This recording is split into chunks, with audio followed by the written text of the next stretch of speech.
মানুষের ভিতরে যে কত আলসা লুকায় থাকে সেটা আমাকে দেখলেই কিন্তু সবাই বুঝতে পারবে। আর কার কার তোমাদের আলসা দরকার সে কিন্তু এসে আমার কাছ থেকে নিতে পারো। আমি যে এত লেজি কি করে হইছি না আমিও জানি না, জানো তো কেন বলছি বলো তো?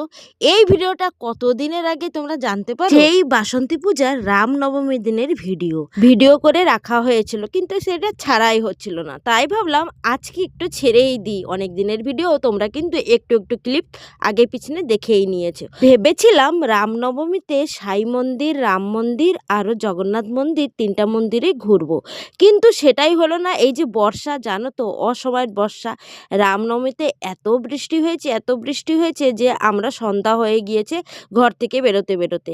আমাদের রাম মন্দির কিন্তু আমার ঘর থেকে বেশি দূর কিন্তু না, ওই হাফ কিলোমিটার মতন হবে। সেইখানেই কিন্তু দেখতে চলে এসেছি। এসে দেখি এইখানে ডান্ডি নাচ হচ্ছে, জানো তো এই আমাদের আশেপাশের লোকরাই কিন্তু সবাই মিশে করছে।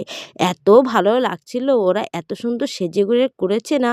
একটা যদি স্টেজ হতো বা লাইটিং হতো না আরো দারুণ সুন্দর লাগতো। সেটা এখানে কোনো লাইটিং এর ব্যবস্থা করাই হয়নি, তার জন্যই কিন্তু কালো দেখাচ্ছে। সেটাই আমি তোমাদের সাথে শেয়ার করতেছিলাম। হ্যালো, এখন রাম মন্দিরের ভিতরে ঢোকা যাক। জানো তো আমি এখানে বুঝতেই পারি না যে রাম ঠাকুর কোথায়। এখানে তো সব রকম ঠাকুরই আছে, সবই ভগবান একই, সব এক একটা অবতার নিয়ে জন্ম হয়েছে। দেখো কত সুন্দর সাজিয়েছে। এইখানে মনে হয় রাম ঠাকুর রাম লক্ষ্মণ সীতাকে বসিয়েছিল, এখন আর নাই, সেটা পূজা কমপ্লিট হয়ে গেছে আর ওইখান থেকে কিন্তু নামিয়ে দিয়েছে।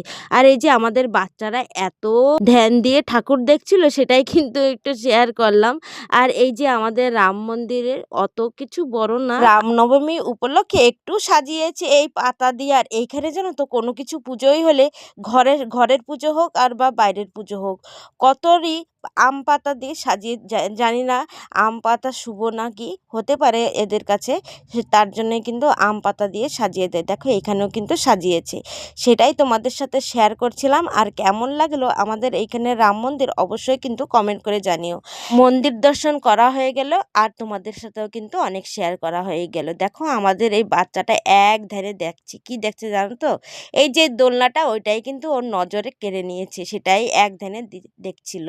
আর দেখা হয়ে গেছে। আর এইখান থেকে কিন্তু তোমার হলো চন্দ্রবিন্দু না কি বলে, আমি কিন্তু ঠিকভাবে জানি না, সেটাই দিচ্ছে আর ওদের পাঠিয়েছি। আমি বললাম যে আমি পরে নেব, না নিলেও চলবে, আমি তো এখানে থাকি, কোন সময় এসে নিয়ে যাবো।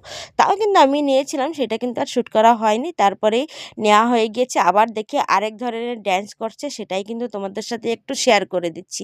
এইসব দেখেই কিন্তু আমরা যাবো একটু খেতে, একটু খিদে খিদে পেয়েছে। খাওয়া দাওয়া হয়ে গেলেই কিন্তু আমাদের পাশে যেই ফ্যামিলি থাকতো ওইখান থেকে